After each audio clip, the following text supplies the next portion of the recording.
बराबर शिक्षा के YouTube चैनल पर स्वागत है आप सभी लोगों का।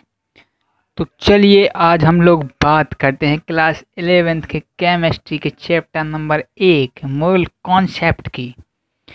इसके कुछ ऑप्शनल क्वेश्चन करने से पहले हम थोड़ा सा इसके फॉर्मूलों का रिवीजन कर लेते हैं। क्या कर लेते हैं बच्चों? रिवीजन।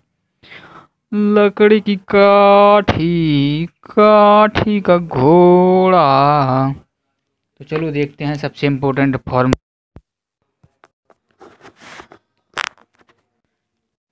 तो अब हम लोग बात करने जा रहे हैं इस चैप्टर के सबसे इम्पोर्टेंट फॉर्मूले की। चल जा बबुआ।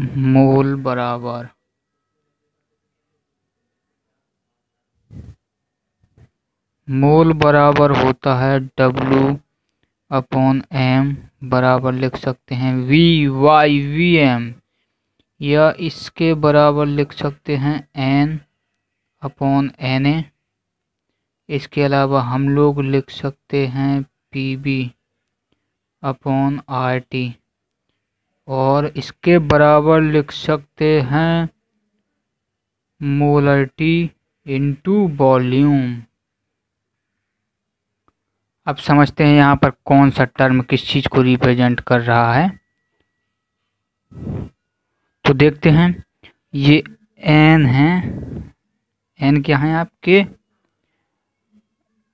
N है मोल, और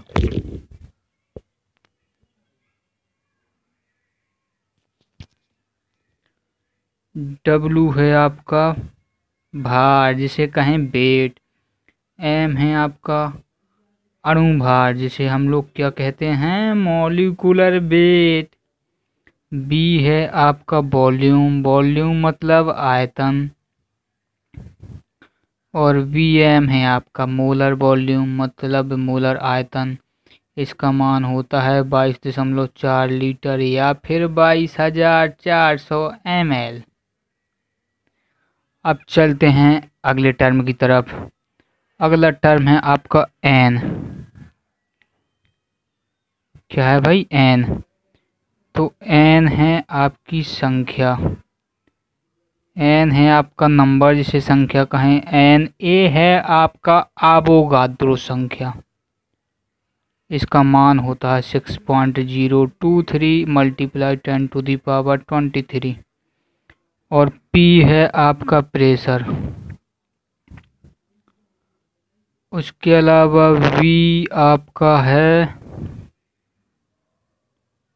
आयतन, और R है आपका गैस कांस्टेंट, और T है टेम्परेचर। मोलरिटी हो गया मोलरता, वॉल्यूम हो गया आयतन। N बराबर W/M बराबर V/VM बराबर N/Na बराबर PB/RT। ये सबके बराबर का यही मतलब है कि भाई ये इसके बराबर, ये इसके, और ये इसके, मतलब सब एक दूसरे के बराबर हो सकते हैं। चलो अब चलते हैं प्रश्नों की तरफ। चलें? Okay, move on. लकड़ी की काठी। चलो देखते हैं प्रश्न नंबर 1।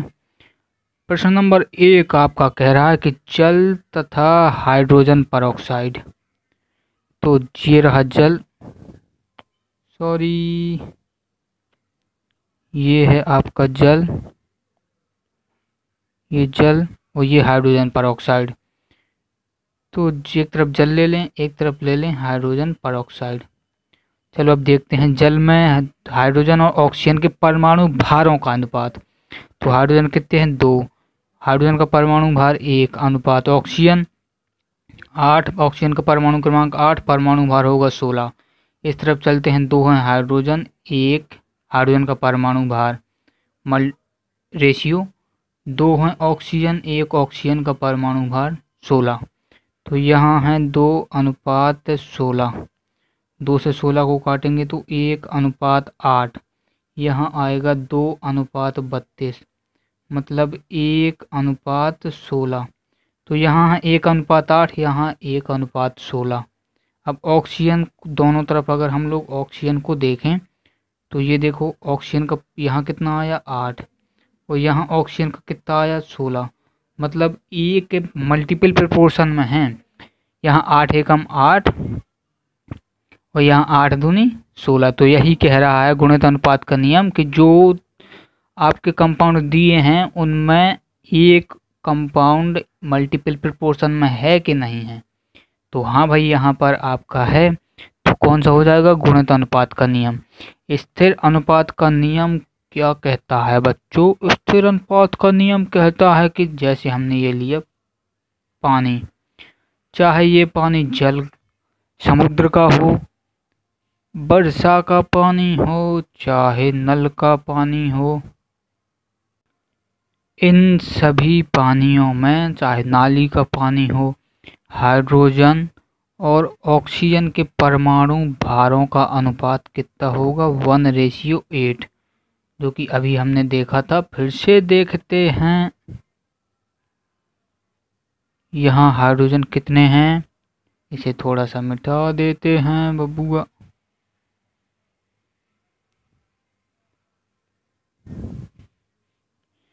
यहाँ हाइड्रोजन है 1, H2O कितने हैं? 2, मल्टीप्लाई 1 ऑक्सीजन 1, ऑक्सीजन का परमाणु भार 16, तो कितना होगा? 2:16 बराबर 1:8। तो स्थिर अनुपात का नियम कह रहा है कि पानी चाहे कहीं का भी हो, उसमें हाइड्रोजन और ऑक्सीजन के परमाणु भारों का अनुपात यही आएगा, 1:8। अब हम लोग चलते हैं अगले प्रश्न की तरफ। तो अगला प्रश्न आपका कह रहा है अवोगाद्रो संख्या अणुओं की वह संख्या है जो उपस्थित होती है। तो भैया अवोगाद्रो संख्या अभी हमने बात की कि 22.4 लीटर मोलर वॉल्यूम और 1 मोल और 1 ग्राम अणुभार को कहते हैं 1 मोल।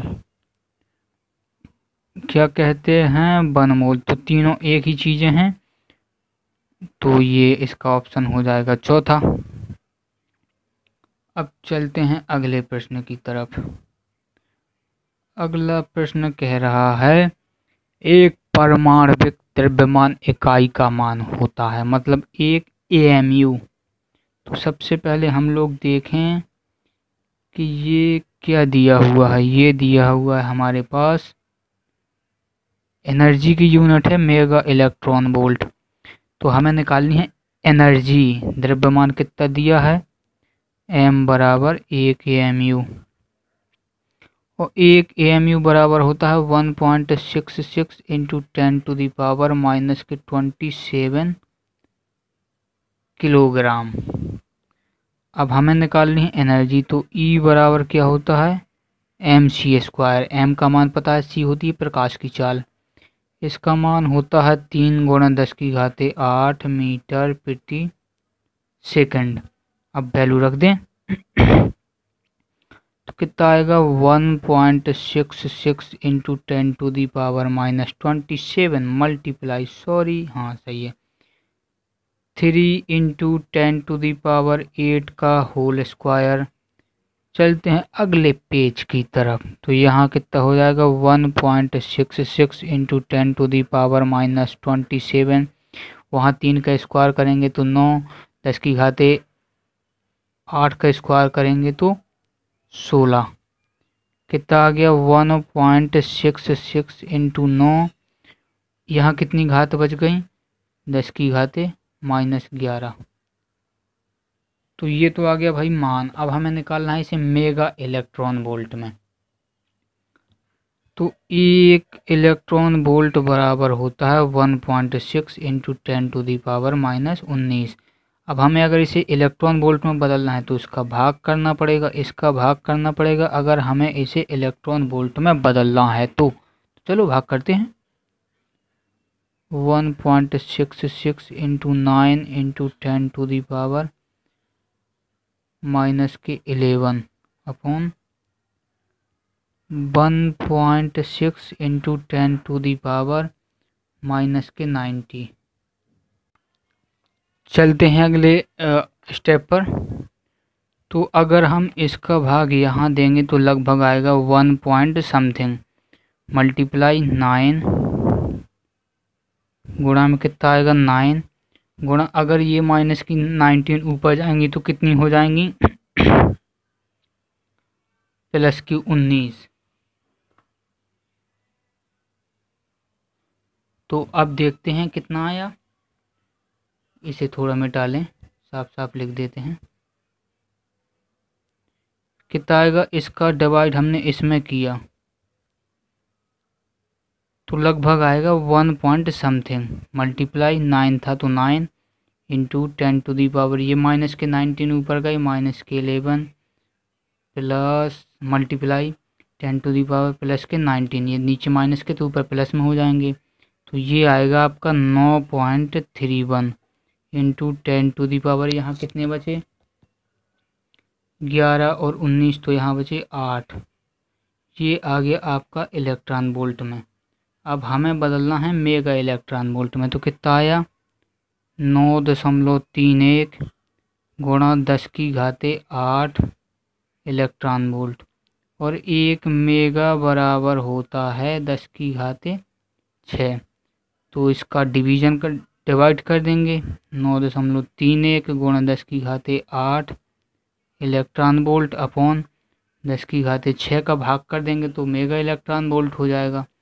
यहाँ कितना बचेगा 9.31, 10⁶ से 10⁶ कट जाएंगे तो 10⁻² बचेंगे, मल्टीप्लाई 10⁻², इसका गुणा इसमें कर दें तो आ जाएगा 931 मेगा इलेक्ट्रॉन वोल्ट। ये आपका आंसर। चलिए देखते हैं आंसर।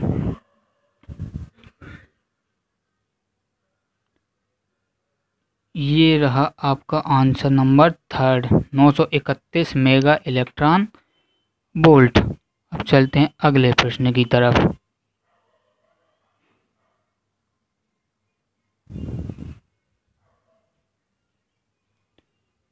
चलो अगला प्रश्न कह रहा है कि 1.12 लीटर नाइट्रोजन का एसटीपी पर लगभग द्रव्यमान है। हमारे पास V का मान दिया है 1.12 लीटर, हमारे पास Vm का मान हमें पता ही है 22.4 लीटर, हमें निकालना है द्रव्यमान। और नाइट्रोजन की बात की है तो हमें इसका मॉलिक्यूलर वेट भी पता है, मतलब N2 मतलब 2 गुणा 14 बराबर कितना होगा 28। हमें निकालना है W का मान। तो अब लगाते हैं फॉर्मूला कौन सा, V/Vm = W/m। अगले पेज पर चलते हैं। V का मान 1.12, गलत हो गया, 1.12 अपॉन 22.4 = W हमें निकालना है, M का मान है 28। तो यहाँ 0 बढ़ा के दशमलव से दशमलव कट कर दें, कितना बचेगा 1/20 बराबर W/28। तो W बराबर कितना आएगा 28/20, यहाँ कर दो 6 की गुणा, मतलब कैंची गुणा। चलो 6 की गुणा करने के बाद 2 का भाग 28 में 14 और भाग 10 है तो आएगा 1.4 ग्राम। ये बात कर रहा है W की। देखते हैं कौन सा ऑप्शन सही होता है। ये रहा आपका ऑप्शन सही हुआ, तीसरा। चलते हैं हौले हौले कदमों के साथ अगले प्रश्न की तरफ। अगला प्रश्न कह रहा है, क्या कह रहा है, नहीं कुछ तो कह रहा है, नहीं क्या कह रहा है भैया।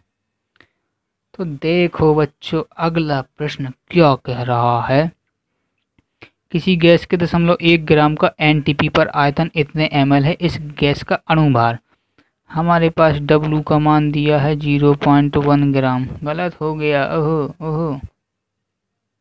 कितना दिया है? 0.1 ग्राम। आयतन कितना दिया है? 28 ml। और Vm का मान कितना होता है? 22,400 ml। हमें निकालना है M का मान। तो बताओ बच्चों, कौन सा फॉर्मूला लगाएंगे? बोलो बच्चों, कौन सा फॉर्मूला लगाएंगे? यहाँ हम लोग लगाएंगे, ये किस में था? ml में। BYVM बराबर W/M। चलो इसे सॉल्व करके देखते हैं। B का मान 28, BM का मान 22,400, W का मान कितना है? 0.1, ये ग्राम है, अपॉन M का मान निकालना है। इसका जब हम इसमें भाग देंगे तो ये आएगा 800। तो अब यहाँ फिर से हमें करना पड़ जाएगा चेकी गुणा। तो चेकी गुणा करने के बाद कितना आया? 80 ग्राम। ये है 80। ये रहा आपका मॉलिक्यूलर वेट। और ऑप्शन संख्या मैच हुई आपकी थर्ड। कौन सी मैच हो गई? गलत हो गई, मैचिंग मैचिंग मैचिंग गलत हो गई, 80। अब हम लोग चलते हैं अगले प्रश्न की तरफ। प्रश्न ये रहा आपका अगला प्रश्न। ये प्रश्न पढ़ते हैं हम लोग। ऑक्सीजन के एक परमाणु का भार होगा। हमें निकालना है एक परमाणु का भार। यहाँ पर नंबर कितनी दी है? एक परमाणु। हमें निकालना क्या है? W का हमें निकालना है मान, मतलब भार। अब ऑक्सीजन की बात कर रहा है तो हमें ऑक्सीजन का परमाणु भार तो पता होता है।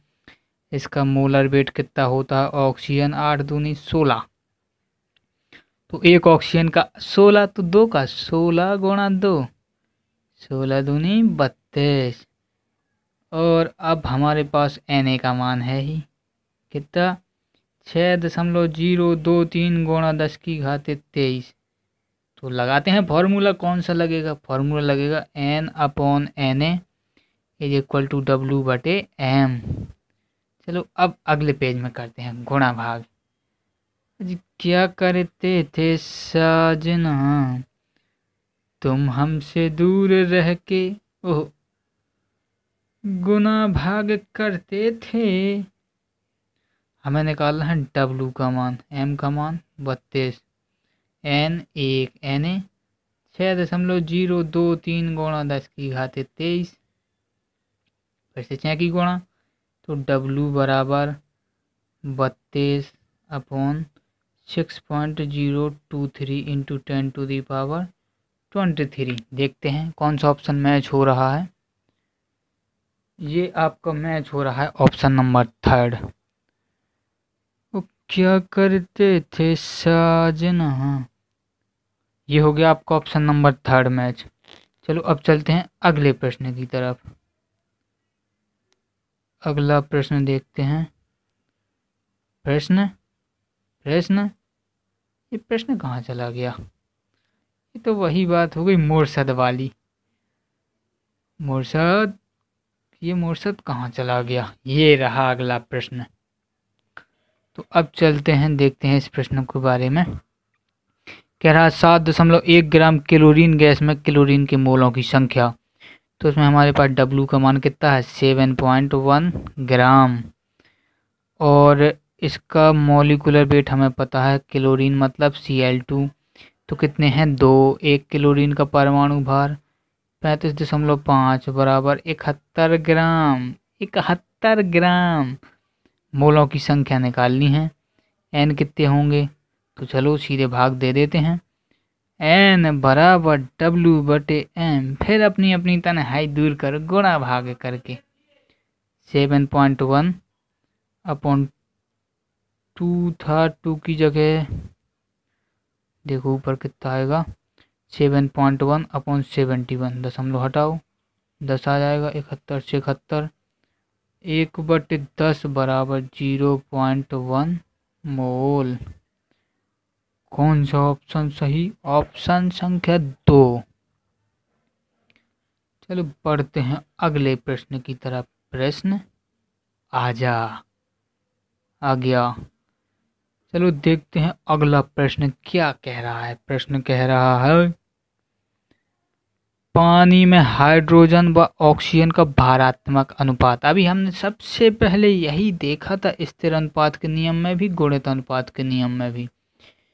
हाइड्रोजन कितने हैं? 2। तो 2 हाइड्रोजन का परमाणु भार 1, ऑक्सीजन का परमाणु भार 16। तो 2 1 कम 2, 2 दूनी 16, 2 1 कम 2, 2 दूनी 4। अनुपात में कितना है? 16। तो खाओ छोला मिला के पूरी के साथ। रेशियो 1:8। कौन सा ऑप्शन सही हुआ? 1:8। चलते हैं अगले प्रश्न की तरफ। अगला प्रश्न ये रहा आपके सुंदर से मोबाइल की स्क्रीन पर। सवाल है निम्नलिखित में अधिकतम अणुओं की संख्या किस में है? अब देखते हैं। अच्छा सवाल है भाई। ऑप्शन नंबर सबसे पहले चेक करते हैं। फर्स्ट, अणुओं की संख्या हमारे पास W का मान दिया है, तो W/m बराबर संख्या निकालनी है N/Na। तो W का मान रखो, कितना है? 44।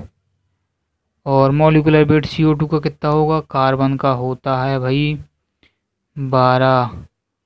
2 है ऑक्सीजन, तो 2 गुणा 16, 12 + 32 बराबर 44। ये रहा आपका CO2 का परमाणु भार, अणु भार। तो देखते हैं 44, संख्या निकालनी है N/Na। N बराबर 44 से 44 एक बार, N बराबर 1 Na। ये आया आपके पहले ऑप्शन में अणुओं की संख्या। अणु भाई पूरा एक ही अणु होता है, अगर परमाणु कहते तो सब में अलग अलग होते। अब देखते हैं ऑप्शन नंबर 2 की तरफ। तो 2 में भी यही फॉर्मूला लगा दें। तो 2 में W का मान 48, मॉलिक्यूलर वेट और O3 का निकालते हैं। 3 है ऑक्सीजन, एक का है 16, तो 16 × 48 कितना आ गया? 48। हमें निकालना है N का मान, तो Na। यहाँ भी 48 एकम 48, तो N बराबर 1 Na।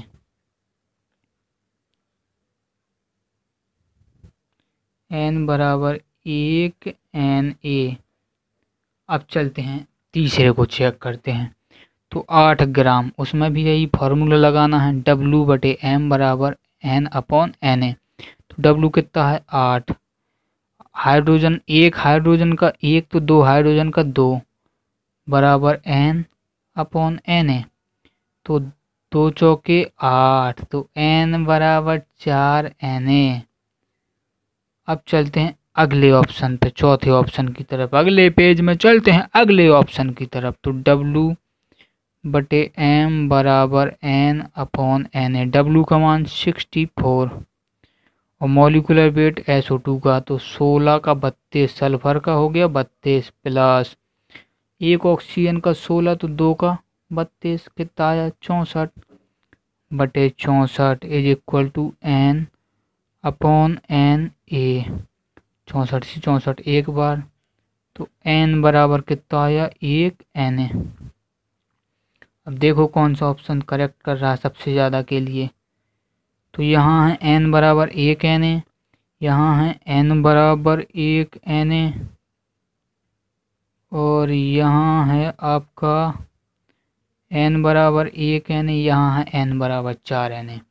तो कौन सा ऑप्शन मैच हो गया भाई? ऑप्शन नंबर 3 यही है जिसमें सबसे अधिक अणुओं की संख्या है। चलो अब चलते हैं अगले ऑप्शन की तरफ, अगले प्रश्न की तरफ।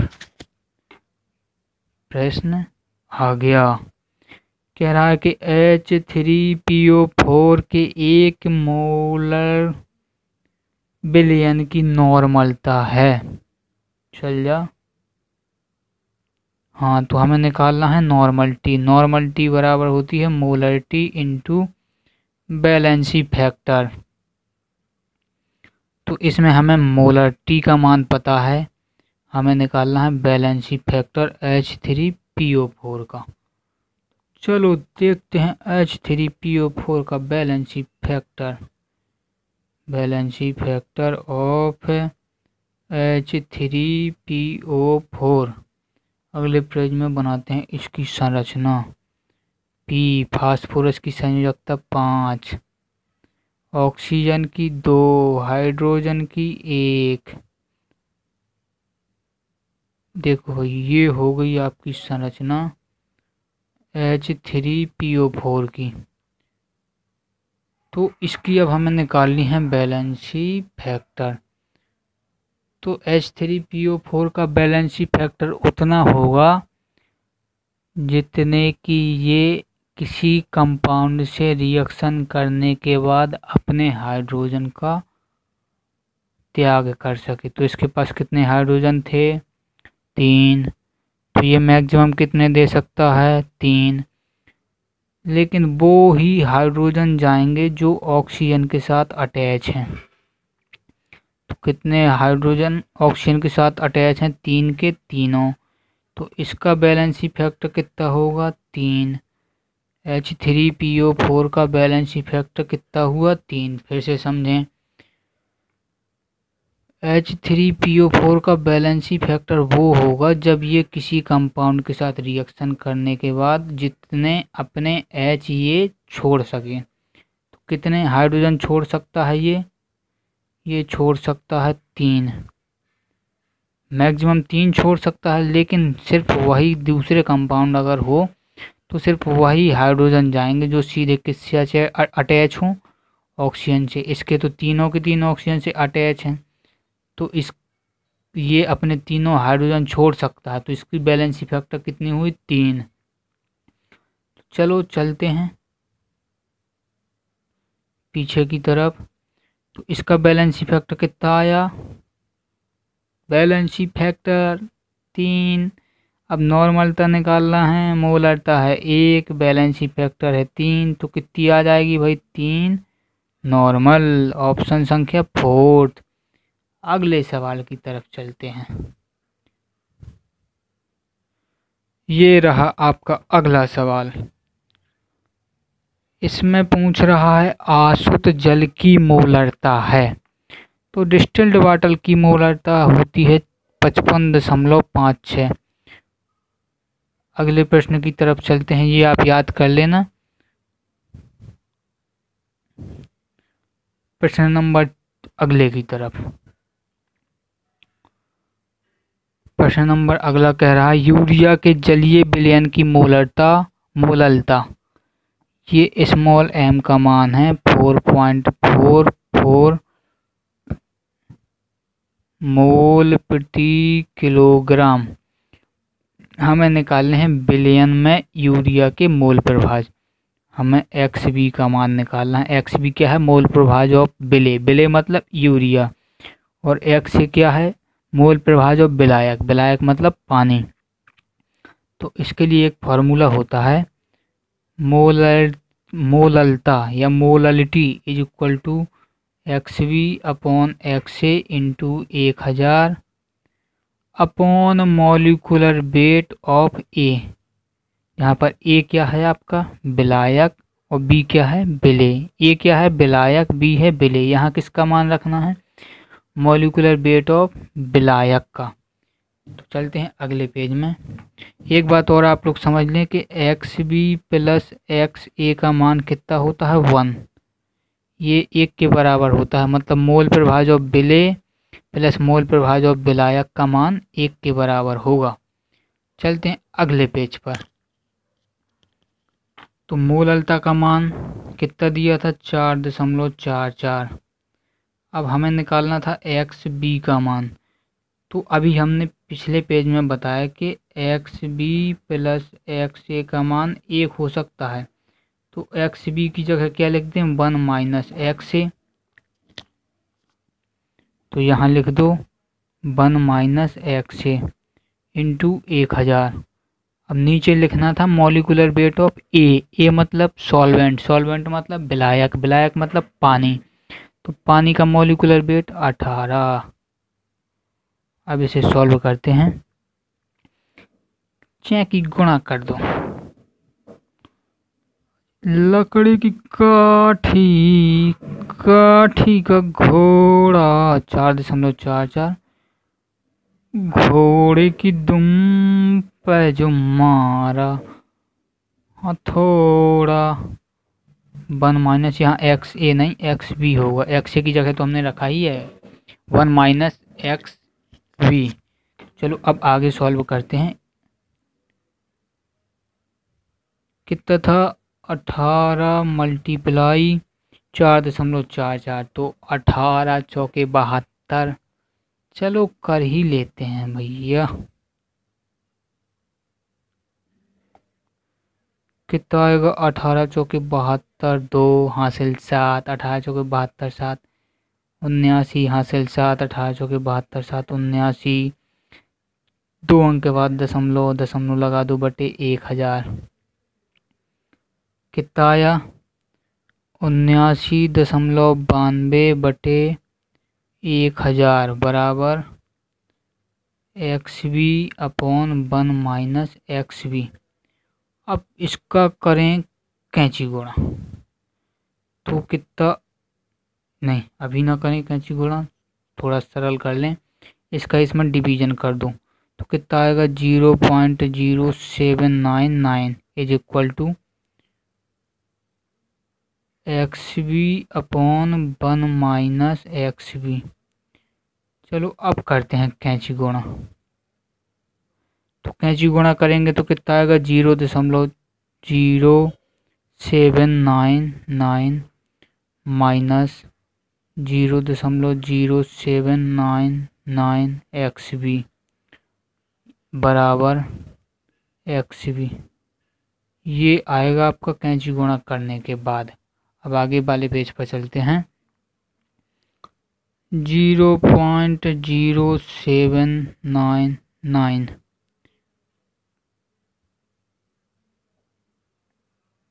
बराबर X B plus 0.0799 X B. तो अब इसको आगे सॉल्व करते हैं। इसे अगर जोड़ दें दोनों को 0.0799 is equal to 1.0799 X B. तो अब एक्स बी का भाग देंगे तो 0.0799 अपॉन 1.0799। अब इसका भाग हम लोग देंगे तो ये आ जाएगा आपका लगभग ऑप्शन नंबर पहले के बराबर 0.074। भाई 0.0799 में एक से ज़्यादा का भाग देना है। अगर एक का भाग देते तो कितना आता है 0.0799।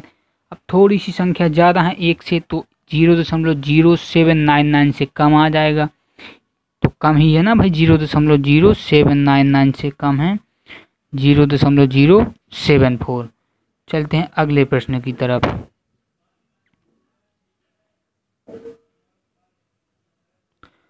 अगला प्रश्न कह रहा है अणुओं की संख्या सर्वाधिक है।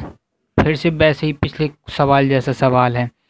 तो देखते हैं एसटीपी पर 15 लीटर हाइड्रोजन, तो हमारे पास है बी का मान है, बी का मान है 15, कितना है 15, और बी एम का मान है 22.4। अब निकालना है अणुओं की संख्या, एन का मान, एन ए का मान हमें पता ही है, तो लगा दें N upon N A is equal to B by B M. बी का मान 15, बी एम का मान 22.4। अब कैंची गुणा करेंगे तो एन बराबर आ जाएगा 15/22.4 इंटू एन ए। ये आ गया आपके पहले वाले ऑप्शन में अणुओं की संख्या। तो इसे याद करना 15/22.4 एन ए। कितना आ गया यहाँ पर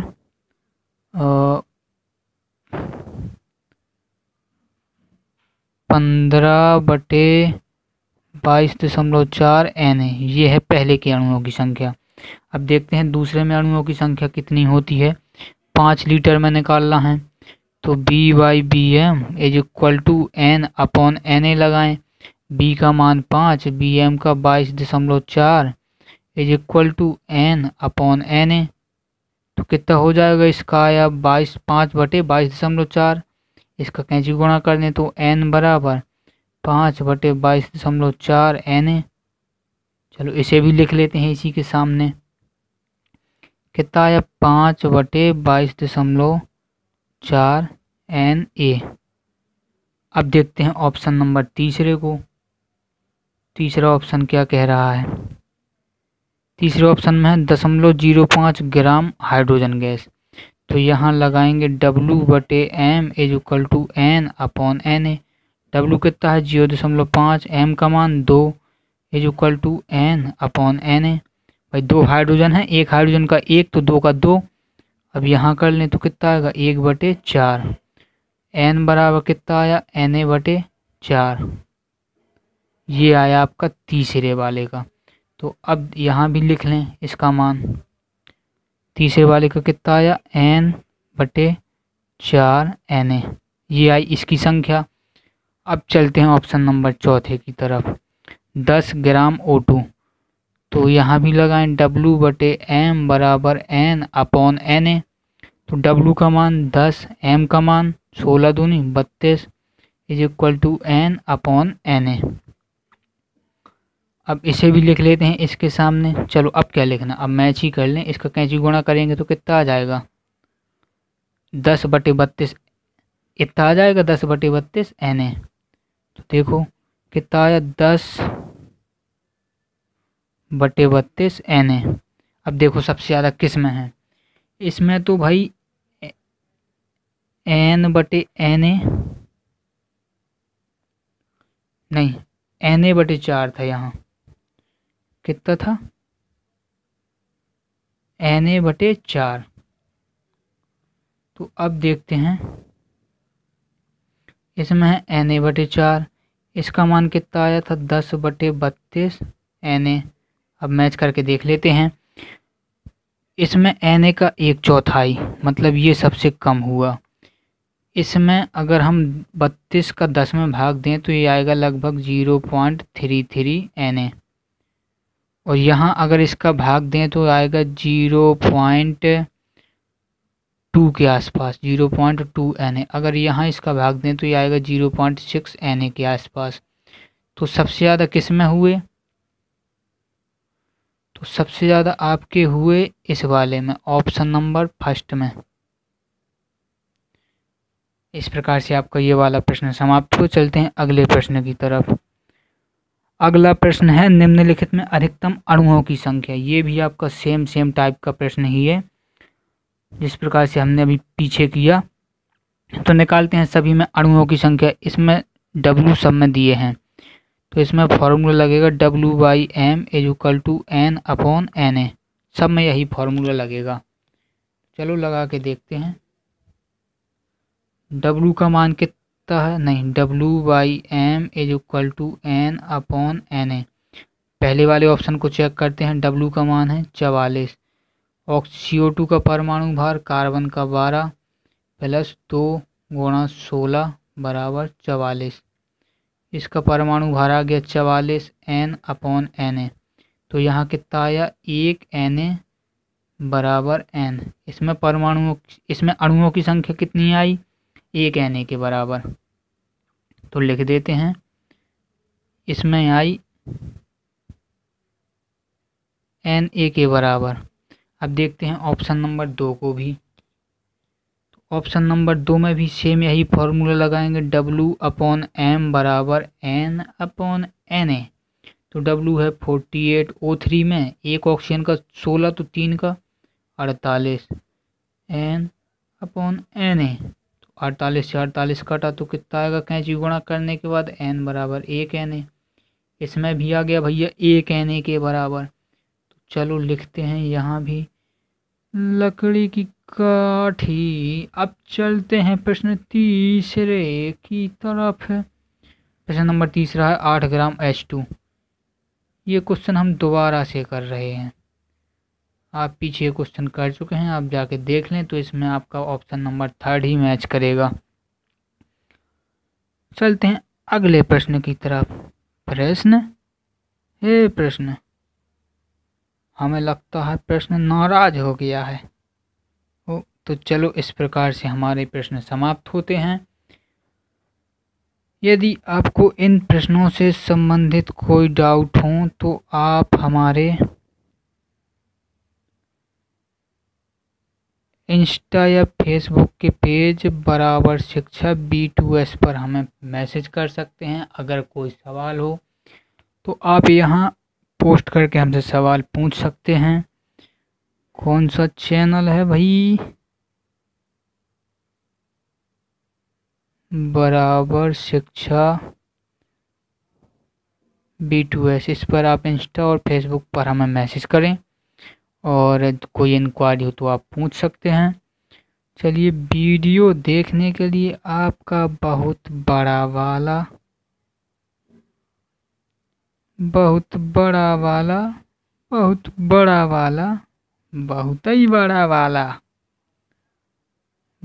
बड़ा वाला थैंक